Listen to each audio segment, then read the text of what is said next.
कि 8वें दिन की शुरुआत कैसे हुई, क्या व्यू रचना थी कौरवों की, पांडवों की, कैसे शुरुआत हुई? तो आज भीष्म ने एक बिल्कुल अलग तरीके का जो व्यू बनाया है, इसका नाम है सागर व्यू।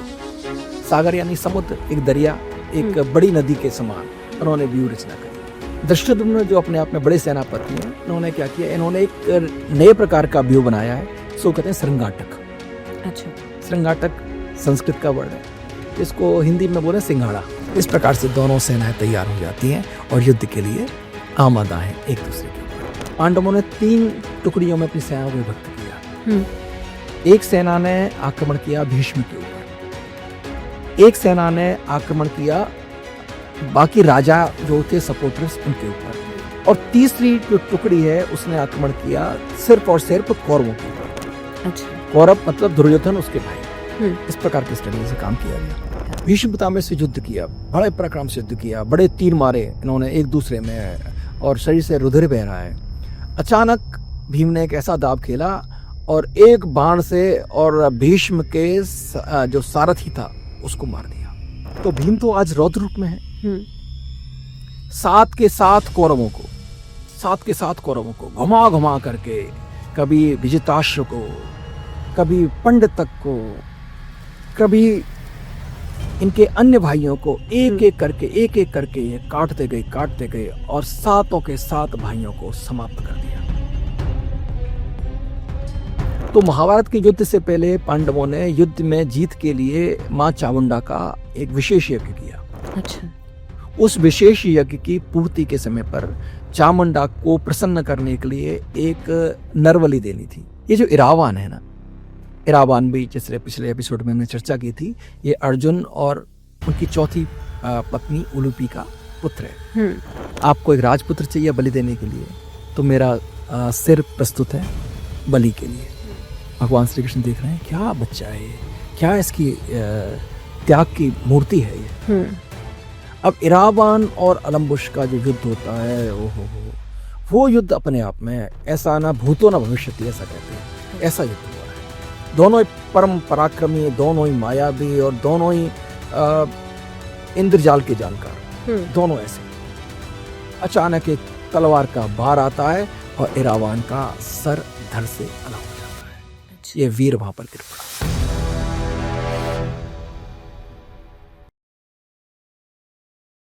जुड़े रहिए ऑटो टाइम्स मंत्रा के साथ। आप चैनल को सब्सक्राइब कीजिए, वीडियोस को लाइक कीजिए, और क्योंकि हम महाभारत की इस सीरीज में पहुंच चुके हैं 8वें दिन पर, तो इसीलिए बेल आइकन को जरूर प्रेस कीजिएगा, क्योंकि हर हफ्ते हम नया वीडियो अपलोड करते हैं आपके लिए, तो आप तक जरूर पहुंचेगा। आप जुड़े रहेंगे लगातार। KL उपाध्याय जी हैं जो कि भागवत वक्ता भी हैं, अलग अलग विषयों पर अच्छी खासी जानकारी रखते हैं। सबसे पहले तो उपाध्याय जी स्वागत है आपका। जय श्री कृष्ण भावना जी। उपाध्याय जी, ऐसा कहा जाता है क्योंकि हम महाभारत के ऊपर एक सीरीज लेकर के आए हैं, हम लगातार हर एक दिन के ऊपर बात कर रहे हैं, लेकिन कई लोगों के दिमाग में ये बात है कि महाभारत को क्या घर में नहीं रखना चाहिए? जैसा कि हमने कई बार कहा है कि इतिहास का सबसे पुराना, सबसे बड़ा ग्रंथ है, और ये खाली इतिहास ग्रंथ ही नहीं है। अर्थ, धर्म, काम, मोक्ष, जो 4 पुरुषार्थ हैं, उनकी प्राप्ति के लिए जो जो विषय, जो जो चीजें आवश्यक है, वो सब वर्णित हैं महाभारत के अंदर। व्यासदेव जी ने तो यहाँ तक कहा, यद यहाँ अस्ति तद अन्यत्र, जो यहाँ पे वही बाहर है, और जो यहाँ नहीं है वो बाहर भी नहीं है, ऐसा उन्होंने कहा। इतना ज्ञान का अटूट भंडार है महाभारत। तो ये कह देना कि महाभारत रखने से घर में महाभारत हो जाएगी, ये एक मिथ है, ये कोरी कल्पना है। इस ज्ञान के भंडार को हमसे दूर करने के लिए शायद रचाया गया एक प्रपंच है। अच्छा। मैं तो इतना ही कहूंगा।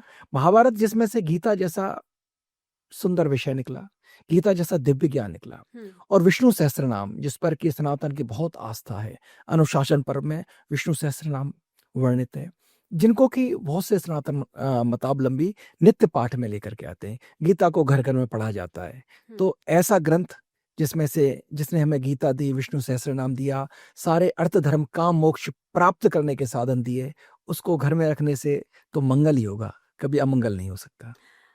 8वें दिन की हम बात करेंगे आज, क्योंकि 7वें दिन तक आपने बता दिया था कि 7वें दिन तक का जो युद्ध था वो किस तरीके से अंत हुआ, लेकिन अब 8वें दिन की शुरुआत हो चुकी है और हर दिन की व्यू रचना अलग होती है। इस दिन की 8वें दिन की शुरुआत कैसे हुई? क्या व्यू रचना थी? कौरवों की, पांडवों की कैसे शुरुआत हुई? जी। युद्ध अपने चरम की ओर बढ़ रहा है। 8वें दिन का युद्ध। अब तक जो मन में ममता, डर, भय या किसी प्रकार का कोई और मन में किसी प्रकार का दुविधा थी, वो समाप्त हो गई। अब एकमात्र सबका एक ही संकल्प है कि मुझे युद्ध करना है, अपने आप को सर्वश्रेष्ठ वीरों की श्रेणी में दिखाना है। जी। सुबह सुबह जैसे सूर्योदय होता है, नित्य क्रिया करने के पश्चात युद्ध का आगाज होता है। जी। शंख बजने लग जाते हैं, रणभेरियां बजने लग जाती हैं। वीरों ने अपने कवच कुंडल धारण किए, अपनी अपनी तलवारों को भांजा, अपने अपने वेपन्स निकाले, धनुष निकाले, किसी ने अपने भाले को निकाला, किसी ने परश को निकाला, अपने घोड़ों को सुसज्जित किया सारथियों ने, और आके डट गए युद्ध के मैदान में, कुरुक्षेत्र में। अच्छा। धर्म क्षेत्र कुरुक्षेत्र में दोनों सेना आमने सामने खड़ी है। तो आज दुर्योधन कहता है कि महाराज कुछ ऐसा करिए अपने पितामह से जिसमें हमारा भय व्याप्त हो जाए सामने वाली सेना में, क्योंकि हमारी स्ट्रेंथ है ना, वो हमारा संख्या बल है, नंबर्स हमारे पास बहुत ज्यादा है, इस नंबर का सही प्रकार से उपयोग किया जाए। तो आज भीष्म ने एक बिल्कुल अलग तरीके का जो व्यू बनाया है, इसका नाम है सागर व्यू। सागर यानी समुद्र, एक दरिया, एक बड़ी नदी के समान उन्होंने व्यू रचना करी। एक सारी सेना को एक ही कतार में खड़ा कर दिया, जैसे कोई बहुत बड़ी परेड, बहुत बड़ा प्रोसेसन निकलता है, इस प्रकार से युद्ध में सारी सेना को सुसज्जित कर दिया। जी। भागवतकार कहते हैं कि अगर इसको देखा जाए तो ऐसा लगता है एक हिलोर मारता हुआ बहुत बड़ा समुद्र। सबसे आगे स्वयं भीष्म खड़े हैं, उनके साथ 3 देशों की सेना खड़ी है, उनके पश्चात गुरु द्रोण है, उनके साथ भी अलग अलग 3 देशों की सेना खड़ी है, उसके पश्चात बृहद्दल हैं, भगदत्त हैं और नाना प्रकार के वीर उनके साथ खड़े हुए हैं। अंत में जाकर के इसमें दुर्योधन और उसके सारे भाई एक ही स्थान पर खड़े हुए हैं। सबसे लास्ट में कृपाचार्य और कृतवर्मा उनको एस्कॉर्ट्स करते हुए लास्ट में है। तो एक प्रकार से बहुत बड़ा समुद्र सेना का दिखाई दे रहा है। अच्छा। और इसकी सेना की इस व्यूह रचना का मानसिक रूप से जो मनोवैज्ञानिक प्रभाव था वो जरूर पड़ा सामने वाली सेना पर। इस अपार सेना को देख करके युधिष्ठिर बोले धृष्टद्युम्न से, हे धृष्टद्युम्न, देखो इन्होंने इस प्रकार का व्यूह किया है, अगर एक नदी हमारे सामने है तो उसमें तैरने के लिए कोई चीज चाहिए, तो ऐसा व्यूह बनाओ कि जो सामने वाली सेना को टक्कर दे। धृष्टद्युम्न जो अपने आप में बड़े सेनापति हैं, इन्होंने क्या किया, इन्होंने एक नए प्रकार का व्यू बनाया है, इसको कहते हैं श्रृंगाटक। अच्छा। श्रृंगाटक संस्कृत का वर्ड है, इसको हिंदी में बोले सिंघाड़ा। पानी में पानी का फल होता है सिंघाड़ा, तो सिंघाड़े के शेप में इन्होंने सेना खड़ी की। अब सिंघाड़े में क्या क्या होता है सोचिए, सिंघाड़े में 2 सींग होते हैं, तो जहां सिंघाड़े के 2 सींग है उस स्थान पर खड़े हुए हैं भीमसेन और सात्यकी, महावीर सात्यकी। जो बीच का भाग है उसमें धनुधारी अर्जुन, भगवान श्री कृष्ण उनके सारथी हैं उस रथ पर विराजमान होकर के। मध्य भाग में युधिष्ठिर हैं नकुल सहदेव के साथ और अभिमन्यु के साथ, पीछे घटोत्कच इत्यादि इन्होंने पीछे से इनको इसके पृष्ठभाग में खड़े हुए हैं। इस प्रकार से दोनों सेनाएं तैयार हो जाती हैं और युद्ध के लिए आमादा हैं एक दूसरे के ऊपर। अब आगे बढ़ते हैं, क्योंकि व्यू रचना तो हो चुकी, लेकिन कौरवों की तरफ से युद्ध लड़ने आए जो आपने अलम्बुश का नाम लिया था जी, उस राक्षस का पिछली बार भी जब आपने युद्ध की बात की थी, तो अलम्बुश राक्षस का युद्ध हुआ था घटोत्कच से। बिल्कुल। तो उसका जो कौरवों की तरफ से वो लड़ रहा था, इसका क्या मैसेज था? देखिए भावना जी, जैसे हमने पिछली बार भी चर्चा की थी कि यहाँ पर महाभारत में ये पर्सनलाइज युद्ध हैं, सबके अपनी अपनी लड़ाइयाँ हैं, सबके अपने अपने एक रीजंस हैं लड़ाई के, अपने अपने उद्देश्य हैं लड़ाई के, अपनी अपनी एक प्रतिस्पर्धा है युद्ध के लिए। ये जो अलम्बुश है इसकी कथा में अगर हम जाएं, इसके विषय में जानकारी लेना चाहें, तो इसकी कथा का प्रारंभ होता है द्रौपदी के विवाह से पहले। अच्छा। जब पांडव छोटे छोटे थे, युवा हुए थे, उस समय इन पांडवों को कुंती समेत नष्ट करने की योजना बनाई गई। उस योजना में लाक्षागृह बनाया गया। अच्छा। लाख जो चूड़ियों में लगता है ना, उससे एक महल बनाया गया और बहुत ही ज्वलनशील ये पदार्थ होता है, आग के कांटेक्ट में आने से सेकंडों में ये भस्म कर देता है। बाहर से देखने में बहुत सुंदर महल बनाया था और इनको कहा गया कि भाई आपको चाहते हैं, धृतराष्ट्र ने कहा आउटिंग के लिए हम आपको भेजना चाहते हैं, आप आराम से एंजॉय करके आइए। एक जंगल में बहुत सुंदर महल बना दिया गया और उस महल में 5 पांडव और उनकी मां कुंती का प्रवेश होता है। लेकिन विदुर ने इनको बता दिया था कि दुर्योधन और धृतराष्ट्र का मंतव्य क्या है, ये क्या चाहते हैं आपके साथ। अच्छा। देखिए, महाभारत की घटना के लिए मात्र द्रौपदी को जिम्मेदार ठहराना ठीक नहीं है। ये तो बचपन से इन पांडवों के साथ जो अन्याय होता आ रहा था, ये उसी का प्रतिफल था महाभारत। वो बहाना द्रौपदी का बन जाता है, क्योंकि पाप का घड़ा एक बार बढ़ जाता है, अति सर्वत्र वर्जयेत, और वो अति की पराकाष्ठा थी, तब जाकर के विस्फोट होता है। तो लाक्षागृह में जब इनका प्रवेश हुआ तो बता दिया गया था विदुर ने कि भाई देखो, इसमें आग लग सकती है, अगर आग लगे तो आपको कैसे। एक अंदर गुफा बनाई गई, एक सुरंग बनाई गई। अच्छा। उस सुरंग के माध्यम से बचने का तरीका था, और वही वो आज जिसका कि डर था। उस लाक्षागृह में आग लग जाती है। अच्छा। आग लग जाती है तो ये माना गया कि ये तो पांडव इसमें जल करके समाप्त हो जाएंगे। पांडव, क्योंकि विदुर ने उनको बता रखा था, तो वो उस सुरंग के रास्ते से बाहर निकल जाते हैं और एक संयोग से कुछ 6 लोग उसमें आकर के रुकते हैं और वो लोग जल करके मर जाते हैं। जंगली लोग होते हैं। अच्छा। मर जाते हैं। तो ये हो गया कि पांडव तो समाप्त हो चुके हैं, कुंती भी समाप्त हो गई है। तो ये झूठा रोना पीना किया कि भाई पता नहीं जंगल में क्या हुआ, आग लग गई और वो मारे गए। लेकिन ये लोग मरे तो नहीं थे। ये निकले और निकल करके आजकल जो स्थान जिसको हम बंगाल कहते हैं, बंगाल में एक जगह है, एक चक्रा नगरी। तो उसको आज भी नाम एक चक्रा ही है। उस ये क्या इसका नाम है, कोई जिला है बंगाल का, उसमें ये आज भी स्थित है उस स्थान, जहाँ पर नित्यानंद प्रभु का जन्म हुआ है। जो ये अपना गौरांग संप्रदाय के है ना, ये इन्होंने इस्कॉन संप्रदाय से निकली है। तो गौरांग महाप्रभु के जो परिकर थे नित्यानंद जी, उन्हीं की जन्मभूमि है एक चक्रा नगरी। अच्छा। वीरभूमि नाम का जो ये डिस्ट्रिक्ट है बंगाल में, वहां पर। तो ये वहां तक पहुंच जाते हैं छिपते छिपाते। वहां गए तो इस एक चक्रानगरी में जब उन्होंने प्रवेश किया तो इन्होंने देखा कि यहाँ पर एक दूसरे से लोग बात नहीं कर रहे हैं।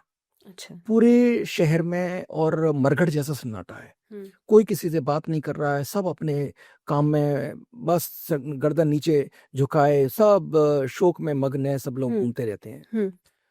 अब क्योंकि ये ब्राह्मण के रूप में थे, हमें कोई पहचान ना ले, इन्होंने इस प्रकार से रूप बनाया। तो कहा कि हमें रात्रि में विश्राम करना है। तो एक ब्राह्मण के यहाँ इनको प्रश्रय मिल जाता है, वहीं इनको भोजन पानी मिलता है। और जैसी रात्रि आती है, अब उस ब्राह्मण के यहाँ लोग रोने लग जाते हैं। उसकी पत्नी, उसके बच्चे, उसके सब विलाप करने लगते हैं। ये लोग गए कि भाई आप क्यों रो रहे हो, क्या हुआ? नहीं, आप हमारे अतिथि हो, हम आपको कष्ट नहीं देना चाहते, आप आराम करिए। बोले कि नहीं, आप हमें बताना पड़ेगा। उन्होंने कहा कि महाराज, यहाँ पे एक राक्षस है, हमारा राजा बहुत कमजोर है, ये हमारी रक्षा नहीं कर पाता। एक राक्षस ने हमारे इस शहर के ऊपर, हमारे नगर के ऊपर आक्रमण किया है। उसने हमको सबको एक साथ खाने का प्रयास किया, तो हमने उसके साथ एक डील करी कि भाई तू हमें, हमसे तेरी दुश्मनी तो है नहीं, तू हमें क्यों खाना चाहता है? उसने कहा मेरा तो भोजन मनुष्य है, तो एक काम कर सकता हूँ, आप प्रतिदिन मुझको एक व्यक्ति दे दें। अच्छा। और एक गाड़ी भर के और भोजन दें उसमें, और साथ में 2 भैंसे मुझको दो। अच्छा। तो मेरा एक दिन का आहार हो जाता है। जब तक मुझे ये मिलता रहा, मैं आप पर अटैक नहीं करूंगा।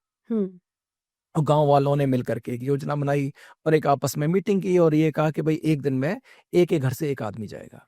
तो आज जो टर्न था वो इस ब्राह्मण के बच्चे का था। अच्छा। ब्राह्मण का पुत्र जाने को तैयार। माँ कुंती ने भीम से कहा कि भीम, हमने इनका अन्न खाया है, तो इनकी रक्षा करना हमारा कर्तव्य है, इसके पुत्र के स्थान पर आप जाओगे। ब्राह्मण ने बहुत मना किया, उसने कहा नहीं, आप निश्चिंत रहिए। भीम वहां जाते हैं और भीम अपने 2 भैंसों को लेकर के और बहुत सारा खाना भर करके गाड़ियों में वहां पहुंच के, चावल वावल, बड़े चावल हुआ करते थे बंगाल में, तो चावल से बड़े बड़े भर के, और वहां गए। वहां जाकर के उसको चिढ़ाने के लिए भीम सारे चावलों खुद खा गए। अच्छा। उसने कहा भाई ये बड़ा अजीब सा आदमी आया है तो हट्टा कट्टा, मेरी तो सारी भूख मिल जाएगी, पर इतना इतना पेटू है, सारा ये खुद खा गया। उसने कहा खा जाए तो जाएगा तो मेरे ही पेट में। तो उसने आक्रमण कर दिया भीम के ऊपर, और भीम तो भीम है, 10,000 हाथियों का बल, अपना बल दिखाया और 2 मिनट में उस राक्षस को मार डाला। इस राक्षस का नाम था बकासुर। अच्छा। अब वापस आए तो मार करके उन्होंने गांव वालों से कहा कि सबको ये बताना है कि मेरे पुत्र के पास कुछ दैवी शक्ति आई, उन्होंने इस राक्षस को मार दिया, अब आप निर्भय हो जाइए। उन्होंने कहा तो हमारे विषय मत बताना। तो किसी को कानो खान खबर नहीं पड़ी कि ये भीम ने कारनामा किया है, लेकिन राक्षस को तो पता लग गया कि भीम ने किया है। तो उस राक्षस का एक भाई था अलम्बुश। अच्छा।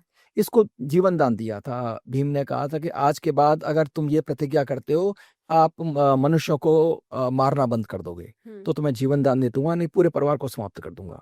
अलम्बुश ने भी ये करार किया, उसके साथ प्रतिज्ञा ले ली कि आगे से हम नरभक्षण बंद कर देंगे, हम मेन ईटर नहीं रहेंगे, एनिमल ईटर रहेंगे।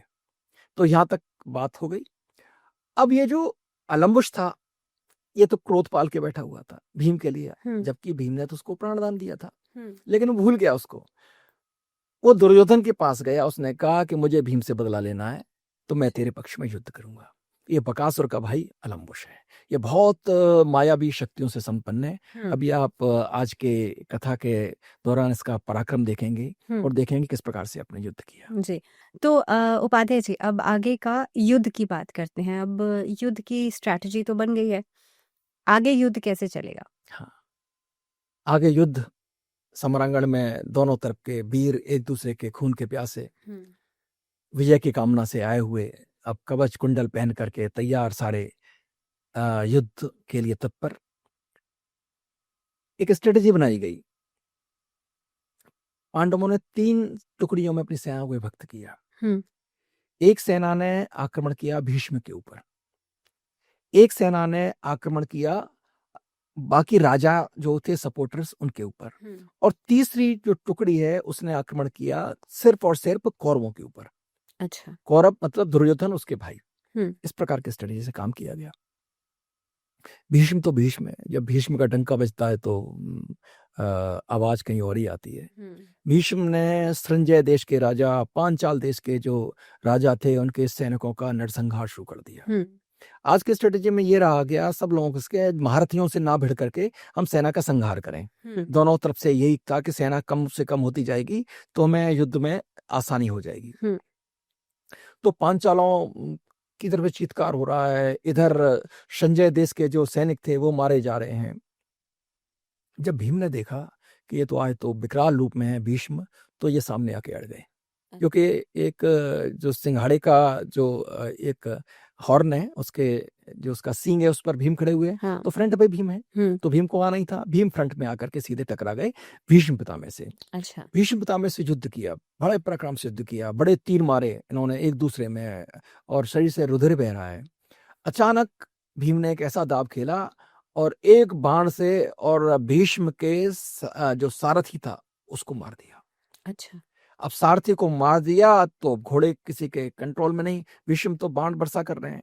अब वो चारों तरफ चक्कर लगा रहा है रथ, और डिस्ट्रैक्ट कर दिया इसने भीम को। वो इतना प्रबल प्रहार था, घोड़ों को मार दिया, घोड़े भागे जा रहे हैं। अब भीष्म को अपने आप को संभालने में वक्त लग गया। जब दुर्योधन के एक भाई था, उसका नाम था सुनाभ, उसने देखा कि भीष्म को तो रोकना बहुत आवश्यक है, क्योंकि इसने तो सीधे हमारे जो सेना नायक उन पर प्रहार किया हुआ है। तो इसने 3 तीर मारे और जो सीधे जाके वक्षस्थल में लगते हैं भीम के में। भीम चक्कर खा गए एक बार के लिए। इन्होंने देखा, अच्छा इनका क्या था, इनको जैसे ही कौरव दिखाई दिया करते थे, इनका पारा साथ में आसमान पर है। इन्हें तो सिर्फ और सिर्फ अपनी शपथ याद आया करती थी, मुझे तो इनको मारना है।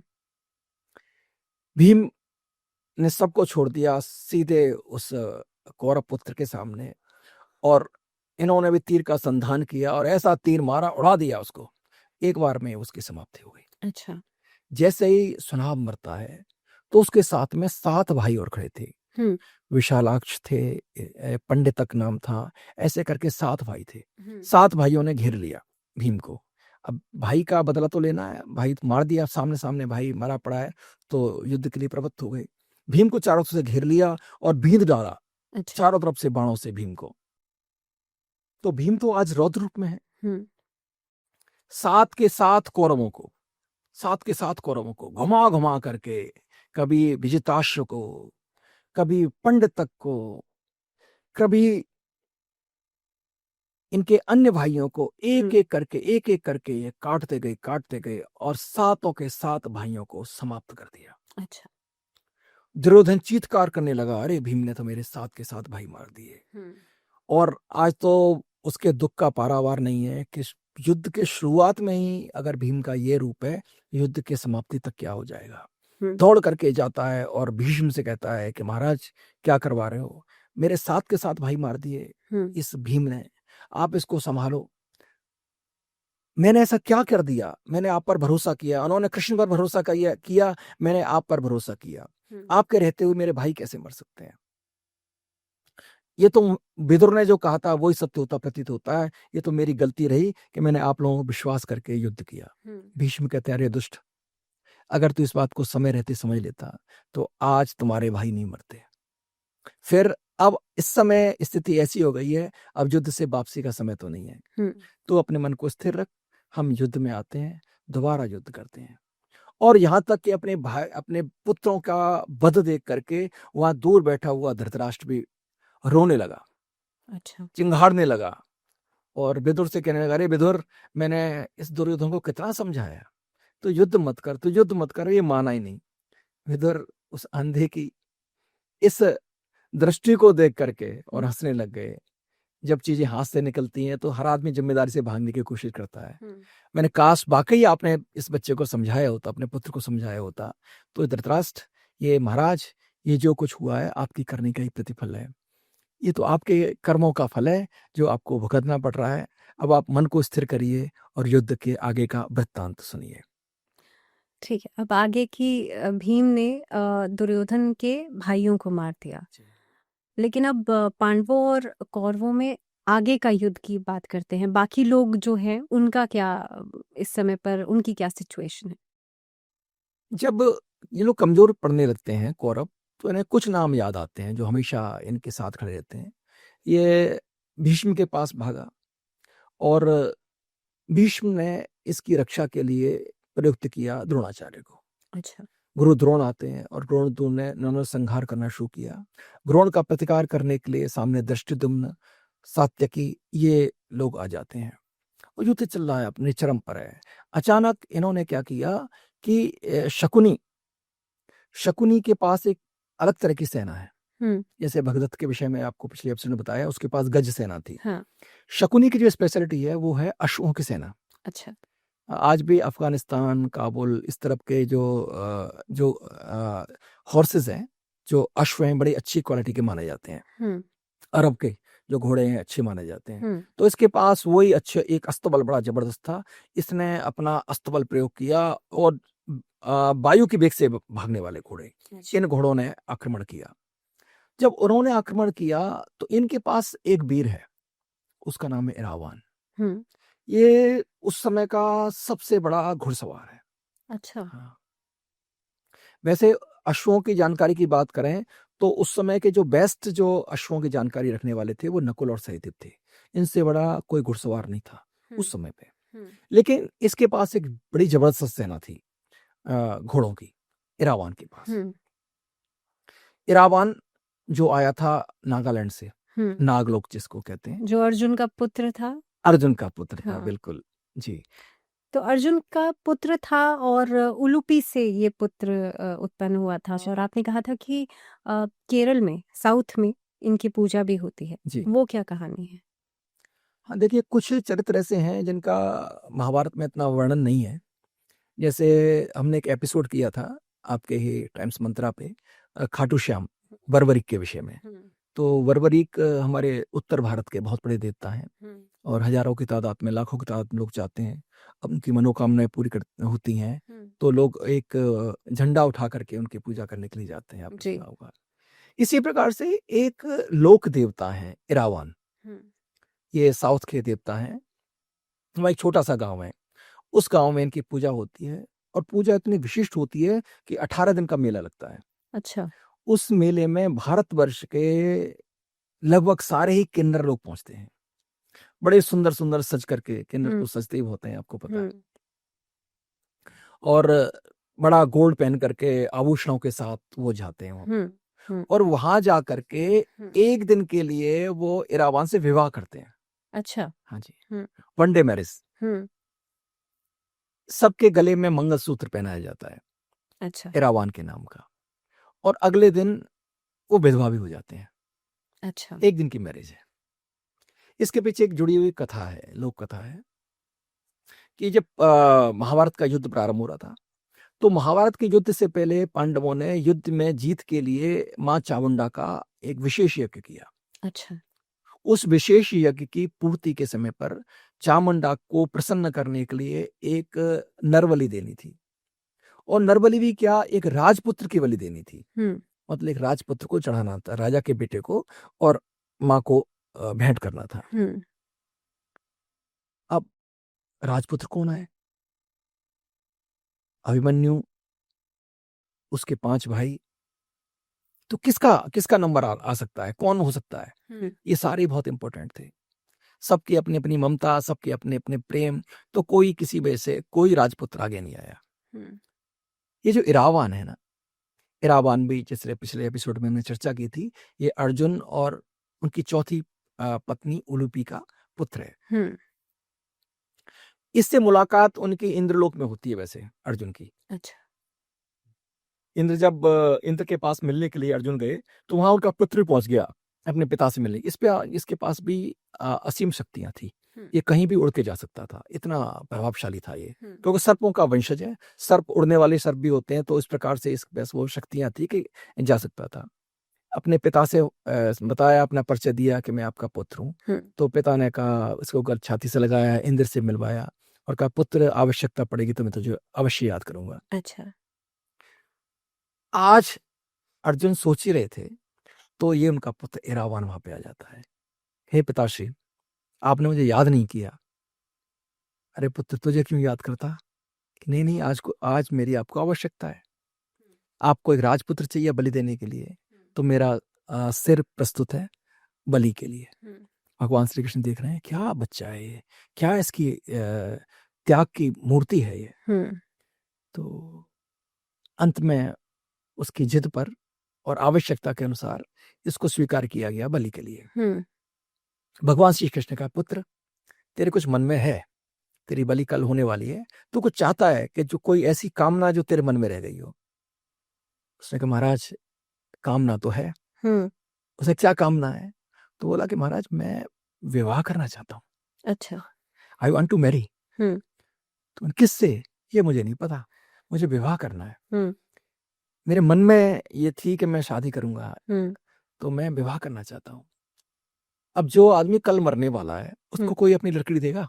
कैसे दे सकता है? कोई अपनी लड़की कैसे दे सकता है उसको, कि जिसकी मृत्यु कल होने वाली है? अब कोई देने को तैयार नहीं अपनी पुत्री इसको विवाह के लिए। तो भगवान श्री कृष्ण ने एक रूप बनाया, एक भगवान का अवतार हुआ मोहिनी अवतार। हाँ। तो भगवान ने उसी अवतार में प्रकट हुए, बड़ी सुंदर स्त्री मोहिनी, जिसको देख के दुनिया मोहित हो जाए। स्वयं भोले बाबा जिसको देख के मोहित हो गए, ऐसा रूप, अपना विशिष्ट रूप दे करके इन्होंने कहा कि मुझसे विवाह करोगे? इरावान तो खुश हो गया, इतनी सुंदर स्त्री से मेरा विवाह हो गया, तो उसे क्या पता ये स्वयं भगवान है। तो मोहिनी के साथ इसका एक दिन का विवाह हुआ। अगले दिन इनकी बलि दे दी गई। जब बलि दी गई तो बलि के हिसाब से समाप्त हो गई, लेकिन कई लोक कथाओं में ऐसा वर्णन है कि चामुंडा ने इनकी बलि लेकर के इनको जीवित कर दिया दोबारा से, और अब युद्ध में लड़ने के लिए आए हैं। तो उसी परंपरा का निर्वहन करने के लिए अब ये जो हमारा थर्ड जेंडर है,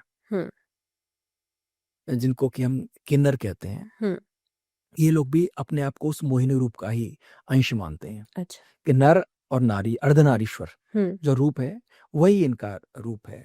तो जब उन्होंने स्वयं मोहिनी रूप से इससे इरावान से विवाह किया, तो ये भी इरावान को ही अपना पति मानते हैं। एक दिन के लिए विवाह किया जाता है उसकी प्रतिमा से, और वहाँ जो पंडित जी जो पूजा कराते हैं, वो सबके गले में एक एक मंगलसूत्र डाल देते हैं। अच्छा। अगले दिन ये सब मंगलसूत्र को तोड़ देते हैं, विलाप करते हैं और दोबारा से फंक्शन शुरू हो जाता है। इस प्रकार से 18 दिन का चलता रहता है। अच्छा। तो ये रावण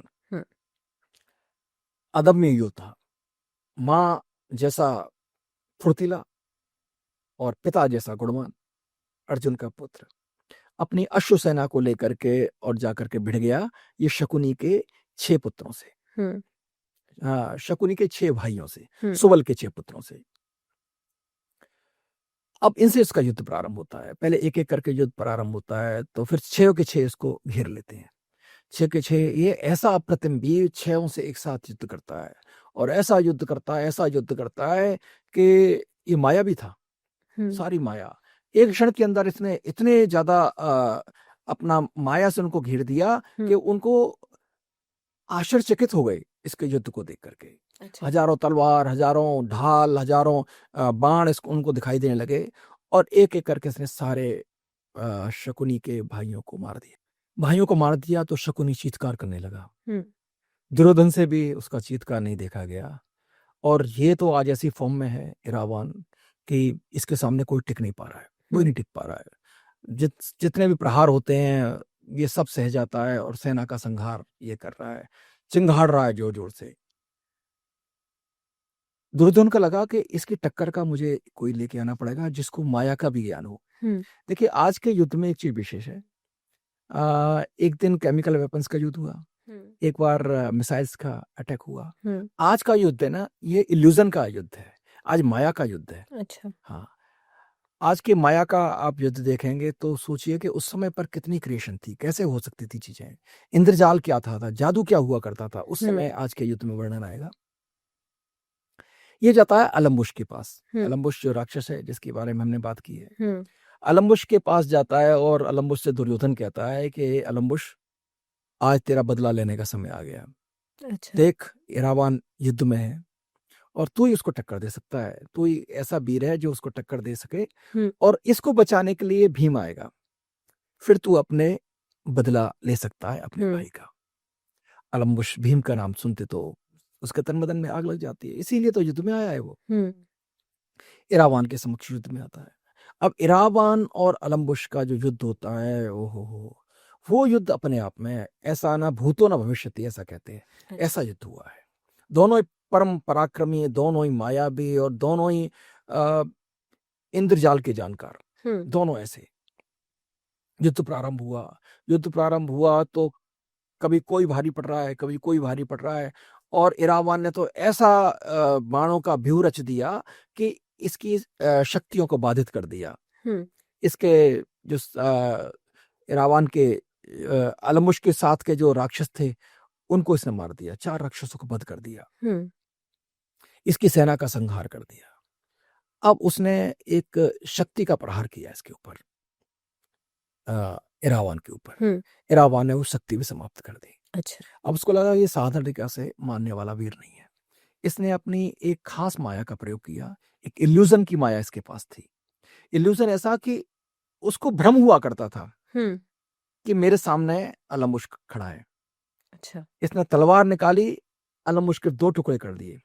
अलम्बुश दूसरी तरफ खड़ा हुआ, इसको ललकार रहा है, ये दौड़ करके वहां जा रहा है, तो चारों तरफ इसके अलम्बुश दिखाई दे रहा है। इस माया का इसको समझ नहीं आ रहा है।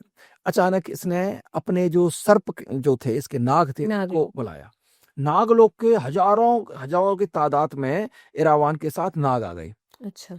अब इसका स्वरूप ऐसा हो गया, शेषनाग होते हैं ना, 1000 फन वाले शेषनाग, इसके चारों तरफ नाग ही नाग और उस पर आक्रमण किया अलम्बुश के ऊपर। अलम्बुश एक स्ट्रेटेजी बनाता है, अलम्बुश स्वयं गरुड़ बन जाता है। अच्छा। और गरुड़ बन करके इसने नागों को खाना शुरू कर दिया, एक एक करके नागों को खाना शुरू कर दिया। अब ये चमत्कार रह गया, इसको भूल गया कि मैं कहाँ करूं। अचानक एक तलवार का बार आता है और इरावान का सर धड़ से अलग हो जाता है। अच्छा। ये वीर वहां पर गिर पड़ा, चिंगाड़ करने लगा अलम्बुश राक्षस।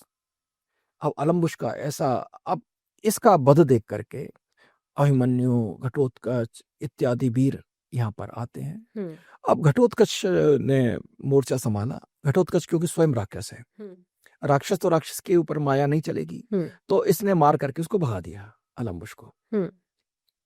अब घटोत्कच के ऊपर सारे पांडव वगैरह सारे पांडव तो उसके सपोर्ट में थे ही। कौरवों ने दुर्योधन ने देखा कि ये राक्षस का पुत्र छोड़ेगा नहीं, तो सारी जो उसके पास सेना थी इसके ऊपर आक्रमण कर दिया अकेला। घटोत्कच ने आज परम पराक्रम दिखाया है, द्रोण आ गए।